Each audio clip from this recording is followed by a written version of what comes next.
રિવાજો રિવાજો રિવાજો એટલા બધા આપણે લગાડી દીધા છે. એક દિવસ એક પટેલના ઘેર એના વેવાઈ જમવા આવ્યા. જમવાનું તો સરસ બનાવ્યું હતું, દાળ ભાત રોટલી શાક, 2 ફરસાણ, 2 મીઠાઈ અને બધું પીરસી દીધું, પણ જોડે એક દાંતણની જુડી મૂકી. એટલે પેલા વેવાઈએ જમી તો લીધું, પણ રસ્તામાં પેલા વેવાઈએ પૂછ્યું કે આ બીજું બધું સરસ બનાવ્યું હતું, પણ આ દાંતણની જુડી કેમ મૂકી હતી? એટલે કે ખબર નહીં, પૂછવું પડશે. એમણે પેલાને પૂછ્યું કે તમે આ દાંતણની જુડી કેમ મૂકી? તો કે અમે અમારા વેવાઈને ત્યાં જમવા ગયા હતા ને તેને 5 દાંતણ મૂક્યા હતા.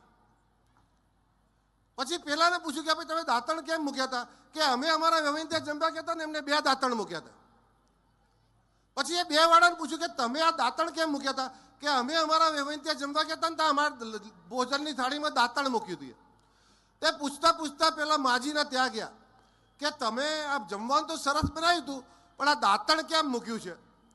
તો કે હું છોકરા શહેરમાં રહે, વાસણો પૂરતા નહોતા, એટલે દાળ હલાવવા માટે ચમચી નથી, એટલે આ દાંતણ મૂક્યું હતું.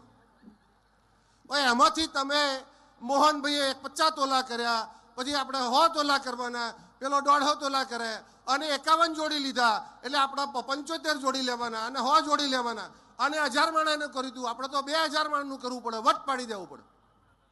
અને આ ભાઈઓનું ચાલે નહીં, પાછું બધી ગોઠવણ કરી દીધી હોય. અને એટલે બધી પ્રગતિની ટોચ પર પહોંચ્યા પછી પણ વ્યસનો નાબૂદ થાય, કુરિવાજો નાબૂદ થાય, મા બાપ જોડે રહેવાનું નક્કી થાય, સંયુક્ત કુટુંબમાં રહેશે એ જ માણસ, ભાઈ જેની જોડે છે એ સમાજ જ પ્રગતિ કરશે, એ કુટુંબ જ પ્રગતિ કરશે.